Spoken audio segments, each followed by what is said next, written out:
नमस्ते साथियों, आप सभी का स्वागत करता हूं और आशा करता हूं कि आप सभी रिजल्ट की प्रतीक्षा कर रहे होंगे। वैसे तो रिजल्ट जो है वो क्रम के अनुसार आएगा तो हम सब के लिए बहुत ज़्यादा लाभदायी होने वाला है। यानी पहले फर्स्ट ग्रेड का रिजल्ट आ जाए, फिर सेकंड ग्रेड का रिजल्ट आ जाए, दोनों की पोस्टिंग प्रक्रिया लगभग लगभग हो जाए, है ना, फिर थर्ड ग्रेड का रिजल्ट आए तो ये हम सब के लिए बहुत अच्छा होने वाला है।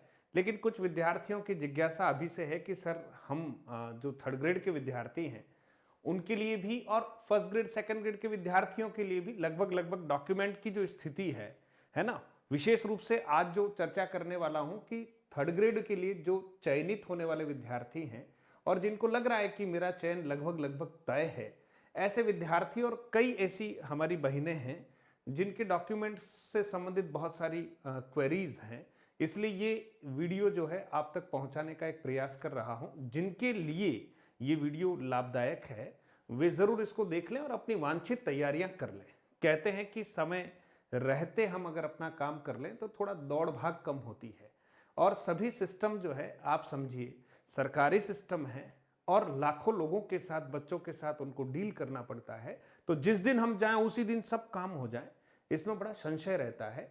संसाधनों की स्थिति है, प्रोसेस को लेकर एक समय है, तो हमें समय रहते हमारे कुछ डॉक्यूमेंट्स अगर कहीं अधूरे हैं तो उन्हें हमें ठीक करा लेने चाहिए और ज़्यादा समय का इंतजार न करते हुए पहले से ही हम अपने डॉक्यूमेंट्स को ठीक कर लें और हमारे पास ठीक है तो एक बार चेक कर लें। बस इतनी सी हमें जानकारी रखनी चाहिए। तो आज हम कोशिश करेंगे, उन डॉक्यूमेंट्स के ऊपर भी चर्चा करेंगे और बोर्ड जिस तरह से कह रहा है कि हम अप्रैल के लास्ट तक थर्ड ग्रेड का रिजल्ट भी निकाल देंगे।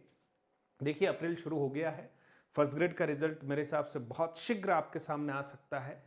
तो अब थर्ड ग्रेड का रिजल्ट अप्रैल लास्ट में आता है तो लगभग हम तैयारी कर लें।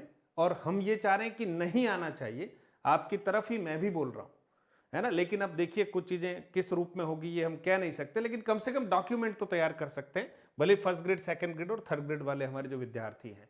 तो सबसे पहले मित्रों, हम जो भी डॉक्यूमेंट हैं उनके कम से कम कितने सेट बना लें? 4 सेट तो कम से कम हमको बनाने ही चाहिए डॉक्यूमेंट्स के। और वो कैसे बनाने मित्रों? स्व प्रमाणित, यानी जितनी भी फोटोकॉपीज अपन करवाने वाले हैं वो सारी फोटोकॉपीज जो है वो हमें सेल्फ अटेस्टेड कर लेना है, उसको स्व प्रमाणित कर लेना है। किसी और से डॉक्यूमेंट प्रमाणित कराने की जरूरत नहीं है। कम से कम 4 सेट हमको बनवाने चाहिए और अगर एक प्लस एक सेट एक्स्ट्रा और बनवा लें ताकि ये सुविधाजनक रहेगा, हमारे पास भी एक सेट पड़ा रहेगा और 4 तो कम से कम हमको सेट चाहिए ही चाहिए। इसलिए ये पूरा हमें एक बंच बना लेना चाहिए। ठीक है मित्रों। फिर उसके बाद जितने भी डॉक्यूमेंट्स हम लगा रहे हैं उन सब के ओरिजिनल जो डॉक्यूमेंट्स हैं वो सब ओरिजिनल डॉक्यूमेंट्स हमारे पास होने चाहिए, क्योंकि वेरिफिकेशन के समय इन सब डॉक्यूमेंट्स की आवश्यकता रहने वाली है। अब आप भले फर्स्ट ग्रेड सेकंड ग्रेड या थर्ड ग्रेड के लिए डॉक्यूमेंट की तैयारी कर रहे हैं दोस्तों, तो सबसे पहले मूल आवेदन चाहिए। फिलहाल हम थर्ड ग्रेड की बात कर रहे हैं, मूल आवेदन चाहिए मित्रों। ठीक है, इसी तरह से फर्स्ट ग्रेड सेकंड ग्रेड के लिए भी हमें इसी तरह से तैयारी करनी है। तो सबसे पहले मूल आवेदन चाहिए। अब इसकी कम से कम 5 कॉपी करवा लेंगे। 10th की मार्कशीट चाहिए मित्रों और 10th का प्रमाण पत्र चाहिए। अभी जो मार्कशीट आ रही है उसमें मार्कशीट कम प्रमाण पत्र है, लेकिन जो अभ्यर्थी जो है पहले की स्थितियां हैं उसमें प्रमाण पत्र लगाता था और मार्कशीट अलग आती थी। जैसे हमने 1996 में 10th किया है, उस समय हमारे को मार्कशीट अलग मिले और प्रमाण पत्र लगाया है। तो ये दोनों चीजें हमें लगानी है और अभी मार्कशीट कम प्रमाण पत्र दोनों एक साथ हैं तो वो चल जाएगा, कोई दिक्कत नहीं है। 12th की मार्कशीट चाहिए मित्रों और प्रमाण पत्र चाहिए। यहां पर बच्चों की कुछ क्वेरीज आई थी कि सर हमारे नाम अलग अलग हैं, है ना। यानी 10th की मार्कशीट में नाम अलग है थोड़ा सा, उसमें 19-20 हो रहा है। 12th की मार्कशीट में फिर कुछ सरनेम अलग हो गया, नाम में कुछ परिवर्तन हो गया, पिताजी के नाम में कुछ है, ग्रेजुएशन में कुछ और अलग हो गया। इन सबको आपको ठीक कराना होगा, समय रहते करा लीजिए, ज़्यादा अच्छा है। 10th की मार्कशीट में अगर कोई करेक्शन कराना होता है तो माध्यमिक शिक्षा बोर्ड जो हमारा अजमेर में है वहां हमें वांछित दस्तावेजों के साथ पहुंचना होता है। 12th में अगर कराना है तब भी वही स्थान है। और आपकी ग्रेजुएशन की मार्कशीट में कुछ करवाना है तो कम से कम आप अपनी यूनिवर्सिटी से, है ना, जो शपथ पत्र के आधार पर और जो वांछित दस्तावेज हैं, सपोर्टिव डॉक्यूमेंट्स हैं, उनके साथ आप वहां पर पहुंचे और मार्कशीट में जो भी करेक्शन वाली बात है वो हमें समय रहते करवा लेना चाहिए। ऐसा नहीं कि रिजल्ट आएगा उसके बाद आप दौड़ेंगे, समय कम रहता है और प्रोसेस में समय लग सकता है। ठीक है मित्रों। फिर बात करते हैं कि बीएसटीसी या समकक्ष जो भी आपने परीक्षा दे रखी है, जो आपने कोर्स कर रखा है, तो दोनों वर्ष की अंक तालिका चाहिए मित्रों, और साथ ही साथ उसका प्रमाण पत्र भी चाहिए। बीएसटीसी का भी प्रमाण पत्र आता है। स्काउट का जो सर्टिफिकेट है हमारा, जो हमने स्काउट का 5-10 दिन का जो हमने कैंप किया है ट्रेनिंग के दौरान, उसका सर्टिफिकेट चाहिए मित्रों, ये ध्यान रखिएगा। और अभी तक अगर आप नहीं लाए अपने बीएसटीसी वाले संस्थान से तो जरूर ले आए, ये बहुत जरूरी है, समय रहते ले आइए। बीएसटीसी की जो प्रवेश दिनांक है मित्रों, प्लस जो बीएसटीसी जिस संस्थान से हमने की है वहां का हमारे चरित्र प्रमाण पत्र भी चाहिए। तो अगर हमने ये व्यवस्था नहीं कर रखी तो उनसे ले आए। आपको प्रवेश से संबंधित प्रमाण पत्र दे देंगे कि दिनांक इतने इतने इतने को आपने जो है उस संस्थान में क्या लिया है, प्रवेश लिया है इस पाठ्यक्रम में, और फिर एक चरित्र प्रमाण पत्र जो है वो भी वहां का हमें रिक्वायर होता है। तो अब कोई एसटीसी बहुत दूर कर रखी, उसका कॉलेज बहुत दूर है, फिर दौड़ा भागी हो जाएगी, तो अभी समय रहते आप ले आइए, है ना। सिलेक्शन होना ही है, और 1% में आगे पीछे हो जाए तब भी डॉक्यूमेंट तो हमारे पास, क्योंकि ये चरित्र प्रमाण पत्र बार बार बदलने वाला नहीं है, प्रवेश की दिनांक है वो भी बार बार बदलने वाली नहीं है, हमें ये डॉक्यूमेंट्स इकट्ठे कर लेने चाहिए दोस्तों। फिर बीएड या बीएसटीसी की जो भी हमारी अंक तालिका और प्रमाण पत्र है वो हमें लेना ही है, बिल्कुल लेना है। लेवल 1 वाले लोगों की बात यहां तक लगभग हो गई है, यूं मान लीजिए डॉक्यूमेंट के संबंध में। बाकी डॉक्यूमेंट कॉमन है, वो आगे हम बात कर रहे हैं। बीए या समकक्ष या स्नातक स्तर, आपने जिस स्ट्रीम से स्नातक किया है उनके 3 वर्षों की अंक तालिका आपको जो है बिल्कुल तैयार करनी है, कंप्लीट, और उसके साथ साथ प्रमाण पत्र। अब किसी का रिसेंटली ही ग्रेजुएशन हुआ या ऐसा कुछ हुआ है और प्रमाण पत्र नहीं आया मित्रों, तो प्रोविजनल जो है वो डिग्री मिलती है यूनिवर्सिटी से। तो आप एक एप्लीकेशन लिख लीजिएगा, और एप्लीकेशन के साथ अपनी जो मार्कशीट है, फर्स्ट ईयर, सेकेंड ईयर या फाइनल ईयर की जो मार्कशीट है उसको आप लगा लीजिएगा, और आप रिक्वेस्ट कीजिएगा, वहां से आपको प्रोविजनल डिग्री मिल जाएगी, और वो प्रोविजनल डिग्री भी हमारे यहाँ पर काम आ जाएगी, कोई घबराने की आवश्यकता नहीं है। इसके अलावा मित्रों बात करते हैं तो बीएड की वही अंक तालिका और प्रमाण पत्र हमें चाहिए, और बीएड का वही प्रवेश का जो यहाँ पर आप देखिएगा वो प्रवेश दिनांक, ठीक है, प्लस आपको चरित्र प्रमाण पत्र हमें ले लेना है। चरित्र प्रमाण पत्र बीएड कॉलेज से हमें अपना चरित्र प्रमाण पत्र ले लेना है, और प्रवेश दिनांक संबंधी प्रमाण पत्र भी हमको ले लेना चाहिए, सुविधा के लिए ठीक रहेगा।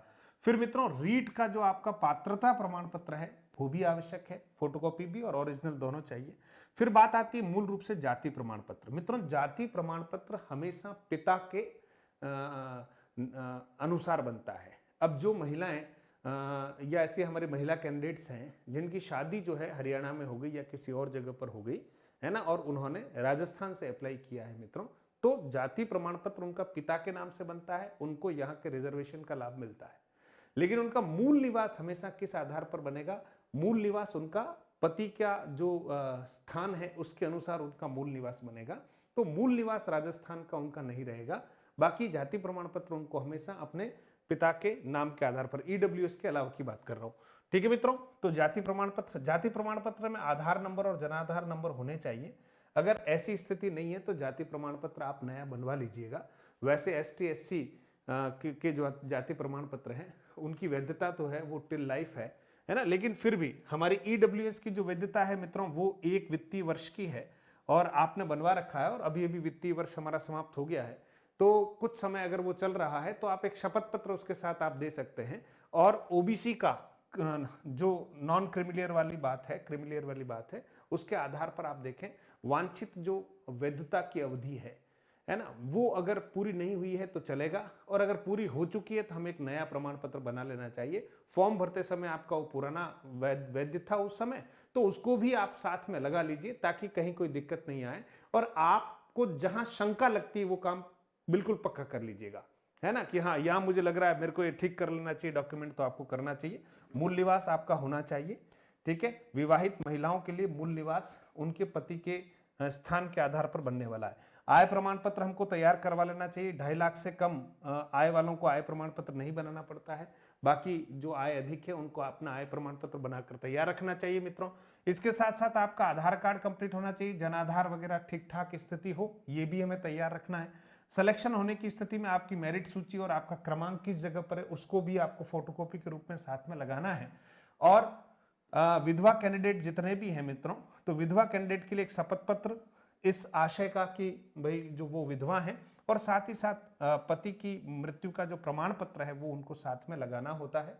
जो भी तलाकशुदा हैं मित्रों, उनके लिए डिग्री या निर्णय, कोर्ट का निर्णय या डिग्री साथ में लगानी होती है। और ध्यान रखना है, आवेदन की अंतिम तिथि तक अगर हमारा निर्णय हो चुका है और डिग्री अगर बाद की दिनांक की आ गई है तब भी वो मान्य है। इस संबंध में आप एक साधारण सा प्रार्थना पत्र उसके साथ लगा देंगे तब भी चल जाएगा, क्योंकि निर्णय पहले हो चुका है। आवेदन की अंतिम तिथि तक अगर निर्णय हो गया और डिग्री तो है 5 दिन बाद 10 दिन बाद आई मान लीजिए, और उस पर कोई डेट बाद की भी आ जाती है तो कोई दिक्कत वाली बात नहीं है।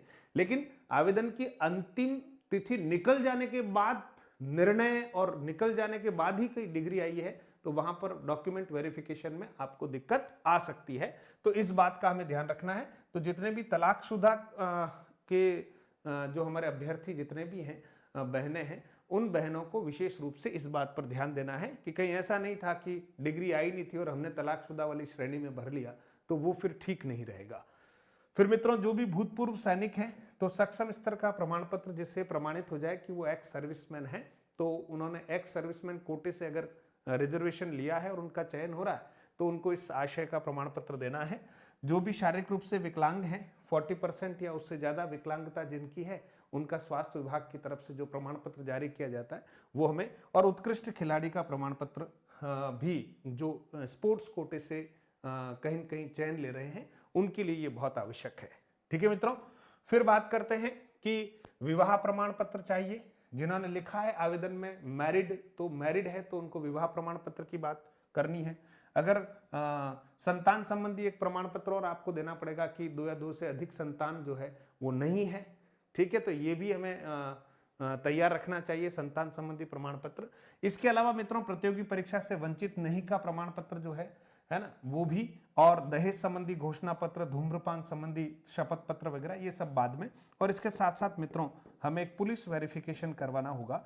ये सब बात की बातें हैं, पुलिस वेरिफिकेशन करवाना होगा, ठीक है। और पुलिस वेरिफिकेशन के साथ साथ जब हम पोस्टिंग लेने के लिए जाएंगे मित्रों, चयन हो जाएगा, फाइनल हमें स्थान आवंटित हो जाता है, तो जब हम ज्वाइनिंग करने जाएंगे तो हमें एक मेडिकल सर्टिफिकेट बनवाना होता है। ये बात की प्रोसेस है मित्रों, मेडिकल सर्टिफिकेट हमें बनवाना होता है। और जब भी हम फाइल लेकर जाएंगे सेलेक्ट होने के बाद में, ठीक है, हमारी फाइल जब आ जाएगी ऑफिस में, सीबीओ ऑफिस में, तो हमें ये दोनों चीजें वहां पर जमा करवानी होती है।